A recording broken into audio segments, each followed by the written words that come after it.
ជំរាបសួរសូមស្វាគមន៍មកកាន់កម្មវិធី Behind the Lens ថ្ងៃនេះដែរកម្មវិធីយើងមានវាគ្មិនពិសេសមួយគឺប៉ាខ្ញុំគាត់នឹងចែករំលែកបទពិសោធន៍ក្នុងការប្រើប្រាស់វ៉ែនតាដែលនៅក្នុងវ័យរបស់ប៉ាជាទូទៅវ័យចូលនិវត្តន៍ទេប៉ុន្តែជាក់ស្ដែងការប្រើប្រាស់វ៉ែនតារបស់គាត់គឺសំខាន់សម្រាប់គាត់ដូច្នេះហើយថ្ងៃនេះដែរប៉ានឹងគាត់នឹងចែករំលែកថាតើហេតុអ្វីបានជាវ៉ែនតាមានសារៈសំខាន់សម្រាប់ជីវិតប្រចាំថ្ងៃរបស់គាត់ជំរាបសួរប៉ាថ្ងៃនេះខុសពីរាល់ដងបន្តិចខ្ញុំចង់ឲ្យប៉ាចែករំលែកពីបទពិសោធន៍ការប្រើប្រាស់វ៉ែនតារបស់ប៉ាព្រោះជាទូទៅការថែរក្សាសុខភាពរបស់ប៉ាបានល្អហើយចុះសម្រាប់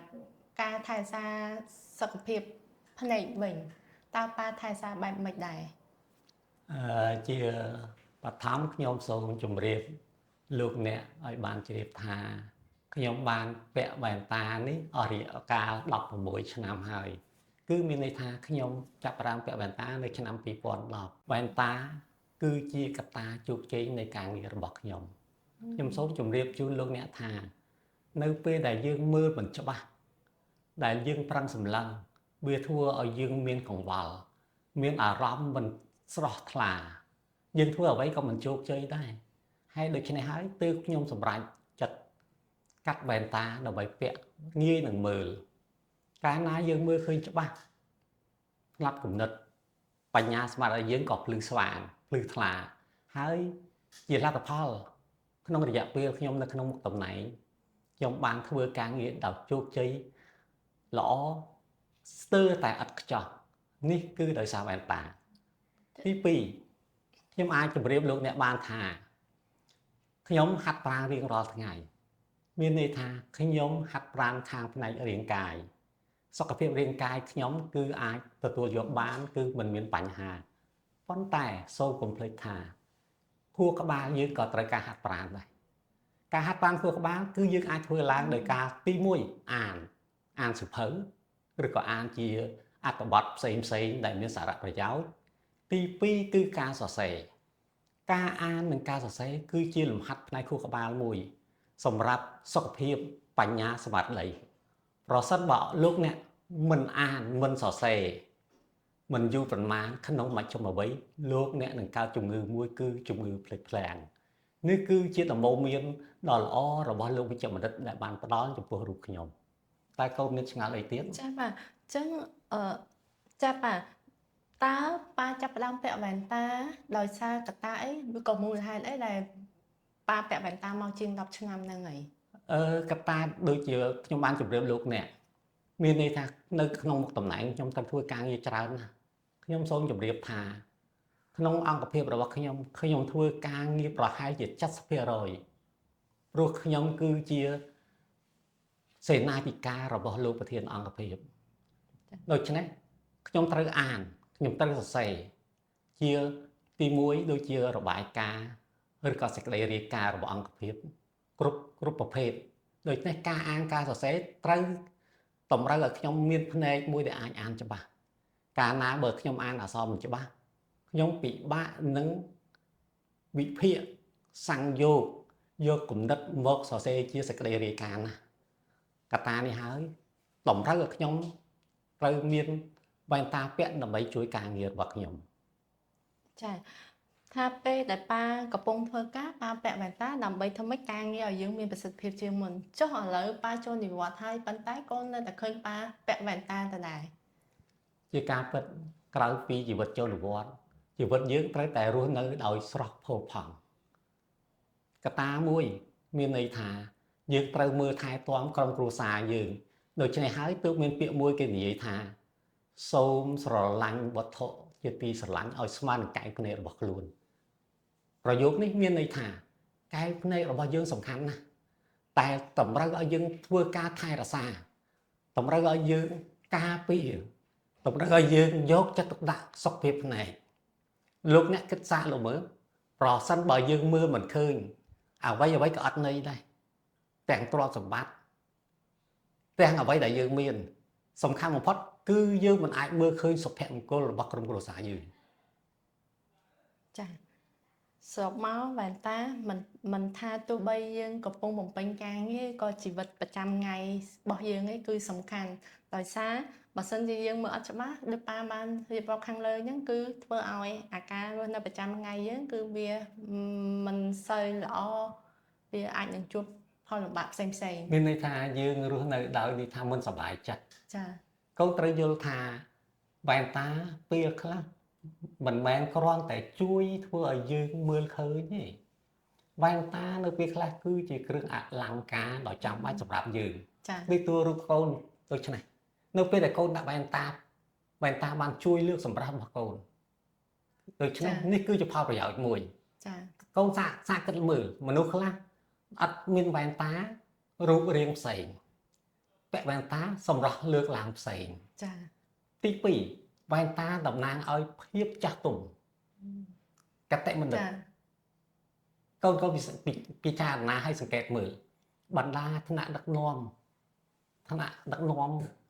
នៅក្នុងសកលលោកយើងភាគច្រើនពាក់វ៉ែនតា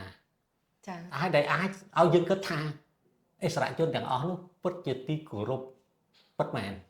ចាអាចថាយើងមើលទៅគាត់ចាស់មានភាពចាស់ទុំ ចាស់ទុំ គួរជាទីគោរព ដូច្នេះ ចា វ៉ែនតាគឺជាគ្រឿងអលង្ការមួយឧទាហរណ៍នៅពេលដែលកូនចូលរួមក្នុងព្រឹត្តិការណ៍សង្គម ចា ឧទាហរណ៍ដូចជាអាពាហ៍ពិពាហ៍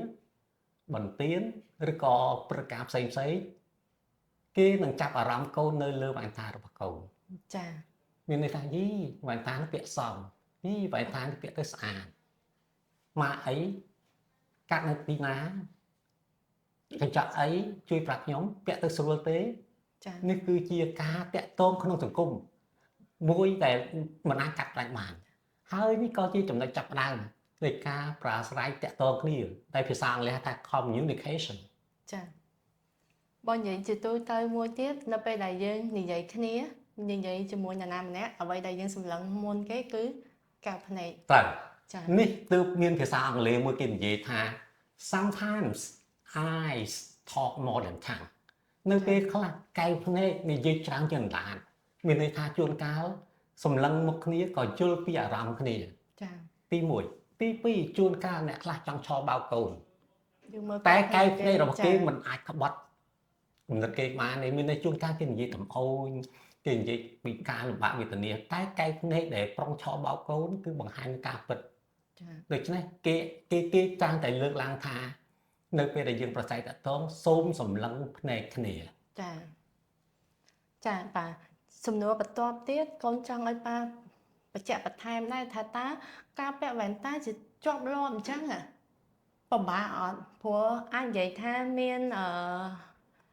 អាចនិយាយថាក្នុងអាជីវកម្មយើងហៅគាត់អតិថិជនដែរអតិថិជនមួយចំនួនគាត់តែងតែ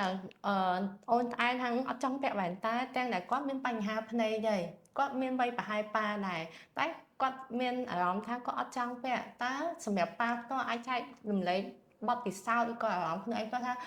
វ៉ែនតាផ្ដល់ផលវិបាកដល់យើងឬក៏ផ្ដល់ភាពងាយស្រួលធ្វើឲ្យជីវិតយើងកាន់តែប្រសើរជាងមុន នេះគឺជាសំណួរល្អបំផុតដែលខ្ញុំប្រុងនឹងជម្រាបជូនលោកអ្នក ចា តាមពិតវ៉ែនតាជួយខ្ញុំច្រើនណាស់ខ្ញុំពាក់វ៉ែនតាជាប់រហូតលើកលែងតែពេលខ្ញុំទៅទទួលទានដំណេកទេសូម្បីតែនៅពេលទទួលទានអាហារក៏ខ្ញុំពាក់វ៉ែនតាដែរព្រោះវ៉ែនតាធ្វើឲ្យខ្ញុំមានអារម្មណ៍ថាសុខស្រួលមានអារម្មណ៍ថាដូចជាមិនមានបញ្ហាដែលធ្វើឲ្យខ្ញុំល្អក់កកចិត្តដូច្នេះខ្ញុំមិនដែលពាក់ខ្ញុំមិនដែលដោះវ៉ែនតាចេញតតែសោះលើកលែងទៅនៅពេលដែលខ្ញុំចូលទទួលទានដំណេក ដូច្នេះការយល់ឃើញថាការពាក់វ៉ែនតាផ្ដល់នៅគ្រោះថ្នាក់ផ្ដល់នៅហានិភ័យផ្ដល់នៅបញ្ហាផ្សេងៗចំពោះសុខភាពគឺជាការយល់ឃើញខុសខ្ញុំបានពាក់វ៉ែនតានេះអស់រយៈពេល16ឆ្នាំហើយ សំណួរបន្ទាប់មួយទៀតកូនចង់សួរប៉ាថាតើបច្ចុប្បន្នកញ្ចក់អីដែលប៉ាកំពុងតែពាក់ហ្នឹងដើម្បីឲ្យអ៊ំពូមីងដែលគាត់មានវ័យប្រហែលប៉ាគាត់ដឹងថាអូតាមពិតវ័យរបស់គាត់គួរតែប្រើកញ្ចក់ហ្នឹងដើម្បីផ្ដល់ភាពងាយស្រួលដល់គាត់ដោយសារអាចពេលខ្លះនៅពេលដែលយើងណែនាំគាត់អាចថាគាត់អត់បានស្ដាប់អ្នកប្រើប្រាស់ផ្ទាល់គាត់អត់ទាន់យល់ច្បាស់អញ្ចឹងប៉ាអាចចែកម្លែកបានថាវ័យប៉ាកំពុងប្រើនេះជាប្រភេទកញ្ចក់អ្វីដែរ ខ្ញុំសូមជម្រាបជូនថាឆ្លងតាមបទពិសោធន៍នៃការប្រើវ៉ែនតា16ឆ្នាំខ្ញុំសូមជម្រាបជូននៅគុណសម្បត្តិនិងគុណវិបត្តិ ចា៎ ដំបូងខ្ញុំពាក់វ៉ែ នតាដែលប្រើកញ្ចក់ពីជាប់មានន័យថាផ្នែកខាងក្រៅគឺខ្ញុំសម្រាប់អានអក្សរ ចា៎ ផ្នែកខាងលើគឺខ្ញុំសម្រាប់សម្លឹងមើលទៅឆ្ងាយវ៉ែនតានោះដំបូងគឺហាក់ដូចជាផ្ដល់ប្រយោជន៍ដល់ខ្ញុំខ្លះដែរប៉ុន្តែក្រោយមកខ្ញុំហាក់ដូចជាមានអារម្មណ៍មួយគិតថាមិនស្រួលសោះមិនមានលក្ខណៈដែលធ្វើឲ្យខ្ញុំសប្បាយចិត្តសោះខ្ញុំក៏បានបដូរកញ្ចក់មកប្រើកញ្ចក់ progressive វិញសូមលោកអ្នកពិនិត្យមើលកញ្ចក់វ៉ែនតាខ្ញុំគឺមានផ្ទៃតែមួយអត់មានស្នាមខណ្ឌចែកជាពីរដោយកញ្ចក់ធម្មតាឡើយនៅពេលខ្ញុំចង់អានអក្សរខ្ញុំគ្រាន់តែទម្លាក់ភ្នែកចុះមកក្រោមគឺខ្ញុំអាចមើលអក្សរឃើញដល់ច្បាស់នៅពេលខ្ញុំចង់សម្លឹងមើលទៅមុខអស់លោកអ្នកខ្ញុំសម្លឹងត្រង់គឺរូបភាពរបស់អស់លោកអ្នកគឺច្បាស់នៅក្នុងតែភ្នែករបស់ខ្ញុំដូច្នេះខ្ញុំសូមជម្រាបជូនថាក្រោយពីខ្ញុំប្រើកញ្ចក់ progressive សម្រាប់មនុស្សមជ្ឈិមវ័យដូចខ្ញុំគឺខ្ញុំទទួលនៅភាពពេញចិត្តជាពន់ពេក ចាប៉ាចង់ឲ្យប៉ាចែកម្លែកបន្ថែមតិចទៀតនៅពេលដែលផ្លាស់ប្ដូរដំបងធម្មតាយើងធ្លាប់ជាមួយនឹងកញ្ចក់ពីរជាន់ហើយស្រាប់តែយើងមកកញ្ចក់ progressive ភ្លាមតើប៉ាជួបផលលំបាកអីខ្លះដែរ ជាធម្មតាមិនមែនត្រឹមវ៉ែនតាទេសូម្បីអ្វីក៏ដោយដែលថ្មីគឺសុទ្ធតែតម្រូវឲ្យយើងធ្វើការអត់ធ្មត់និងប្រើប្រាស់ឧទាហរណ៍ស្បែកជើងដែលយើងទិញថ្មីដំបូងអើយក៏យើងមិនទាន់ទម្លាប់ដែរបន្ទាប់ពីពាក់បាន2-3ថ្ងៃទើបយើងទម្លាប់គិតថាស្បែកជើងនេះស្រួលវ៉ែនតាក៏ដូចយ៉ាងដូច្នោះដែរមានន័យថាដំបូងអើយខ្ញុំធ្លាប់ប្រើកញ្ចក់ពីរជាន់យើងមានរបៀបនិងអារម្មណ៍ផ្សេងប៉ុន្តែនៅពេលដែលខ្ញុំមកប្រើកញ្ចក់ progressive ដំបូងអើយហាក់ដូចជាប្លែកដែលវាតម្រូវខ្ញុំត្រូវតែអត់ធ្មត់និងបង្កើននូវភាពស៊ាំតែបានតែ2-3ថ្ងៃខ្ញុំក៏ឃើញថាកញ្ចក់ progressive គឺល្អប្រសើរជាងកញ្ចក់មុនឆ្ងាយណាស់មានន័យថាខ្ញុំមិនបាច់ដោះវ៉ែនតាខ្ញុំមិនបាច់សម្លឹងលើឬសម្លឹងក្រោមទៅតាមការខណ្ឌចែករបស់កញ្ចក់ឡើយមានន័យថាកញ្ចក់ progressive ជួយសម្រួលខ្ញុំដោយស្វ័យប្រវត្តិ ចាប៉ាអរគុណសំណួរបន្ទាប់កូនចង់សួរប៉ាថាជាទូទៅប៉ាថែទាំសុខភាពទូទៅហ្នឹងមួយឆ្នាំប៉ាពិនិត្យសុខភាពម្ដងចុះសម្រាប់សុខភាពភ្នែកវិញតើរយៈពេលប្រហែលដែលប៉ាធ្វើការពិនិត្យឡើងវិញម្ដង ការពិនិត្យភ្នែកគឺមួយឆ្នាំម្ដងដូចនឹងការពិនិត្យសុខភាពដែរពីព្រោះការពិនិត្យសុខភាពគឺគេផ្ដល់នៅការពិនិត្យជាកញ្ចប់មានន័យថាមួយតួខ្លួនយើងប៉ុន្តែការពិនិត្យជាកញ្ចប់ល្អប៉ុន្តែជួនកាលក៏យើងត្រូវការមានការត្រួតពិនិត្យទៅតាមនៅពេលដែលយើងមានបញ្ហាសុខភាពម្ដងម្កាលដែរឧទាហរណ៍នៅពេលខ្លះយើងហាក់ដូចជាមានអារម្មណ៍ថាស្រវាំងភ្នែកដែលយើងមើលទៅមិនសូវច្បាស់ដូច្នេះយើងអាចទទួលបាននូវការវាស់ភ្នែកដោយម៉ាស៊ីនវាស់ដ៏ទំនើបហើយលទ្ធផលអាចបញ្ជាក់ប្រាប់យើងថាភ្នែកយើងមិនមានបញ្ហាទេដូច្នេះបញ្ហាដែលយើងស្រវាំងភ្នែកជួនកាលមកពីយើងជួនកាលខ្វះជីវជាតិក៏អាចធ្វើឲ្យយើងដែលខ្វះមានការស្រវាំងភ្នែកបានដែរដូច្នេះការពិនិត្យសុខភាពភ្នែកគឺមានសារៈសំខាន់ណាស់ដែលយើងត្រូវធ្វើឲ្យបានជាប្រចាំ ចាជាទូទៅប៉ាពិនិត្យភ្នែកនៅទីណាដែរជាទូទៅ ធម្មតាអ្នកឯកទេសយើងហៅថា optician មានន័យអ្នកឯកទេសខាងភ្នែកគេមានម៉ាស៊ីនដែលអាចយើងធ្វើឲ្យដែលត្រួតពិនិត្យការសម្លឹងអេរយាប័តនៃការសម្លឹងប្រភេទនៃការសម្លឹងនិងសមត្ថភាពមើលឃើញរបស់ភ្នែករបស់យើងបានដោយមានជាលទ្ធផលដ៏ជាក់លាក់និងលម្អិត អរគុណប៉ាសម្រាប់ការចែករំលែកបទពិសោធន៍ដ៏ល្អមួយនេះដែលប៉ាបានចែករំលែកទៅកាន់អ៊ំពូមីងយើងទាំងអស់គ្នាថាតើការពាក់វ៉ែនតាពិតជាសំខាន់សម្រាប់ជីវិតប្រចាំថ្ងៃបើទោះជាយើងកំពុងតែធ្វើការឬក៏យើងចូលទៅវត្តហើយក្តីហើយវ៉ែនតាមិនមែនជា វត្ថុមួយដែលផ្ដល់ផលលំបាកដល់យើងទេជាក់ស្ដែងវ៉ែនតាពិតជាផ្ដល់ភាពងាយស្រួលសម្រាប់អ្វីដូចប៉ាខ្ញុំដោយសារគាត់មានបញ្ហាភ្នែកហើយអញ្ចឹងបើសិនដូច្នេះហើយបើសិនជាមិនមានវ៉ែនតាទេនឹងមិនអាចធ្វើឲ្យគាត់អាចមើលឃើញច្បាស់បានគ្រប់ចម្ងាយទេអរគុណប៉ាសម្រាប់ការចែករំលែកក្នុងថ្ងៃនេះសម្រាប់ប៉ាវិញតើប៉ាមានអ្វីចង់បន្ថែមទៀតទៅកាន់អ្នកទស្សនាយើងទេប៉ា ជាចុងក្រោយខ្ញុំមានពាក្យពេចន៍ខ្លះចង់ជម្រាបជូនលោកអ្នកដែលកំពុងទស្សនាកែវភ្នែកយើងមានសារៈសំខាន់ណាស់ដូច្នេះទើបមានពាក្យមួយនិយាយថាស្រឡាញ់បងឬក៏ស្រឡាញ់អូនស្មើនឹងកែវភ្នែកមានន័យកែវភ្នែកគឺជាអាយុជីវិតដូច្នេះដើម្បីថែរក្សាសុខភាពភ្នែកឲ្យបានល្អសូមលោកអ្នកមេត្តាតាមដានសុខភាពភ្នែកចាប់ពីពេលឥឡូវនេះតទៅមិនមែនមានន័យថាចាំដល់លោកអ្នកមានវ័យចាស់ទើបលោកអ្នកពិនិត្យភ្នែកទេខ្មែរយើងមានពាក្យមួយដែលគេបានលើកឡើងថាការពារប្រសើរជាងព្យាបាលប្រសិនបើលោកអ្នកថែទាំថែរក្សាភ្នែកចាប់ពីពេលនេះតទៅលោកអ្នកនឹងទទួលបានកែវភ្នែកមួយគូដែលមានសុខភាពល្អនៅពេលដែលលោកអ្នកចម្រើនវ័យទៅរកមជ្ឈមវ័យ សូមអរគុណសម្រាប់ការទស្សនាបើសិនជាអំពូមីងមានចម្ងល់អ្វីបន្ថែមអាចឆាតចូល Page ឬក៏មកកាន់ហាង Venta VC Optic ទាំងពីរសាខា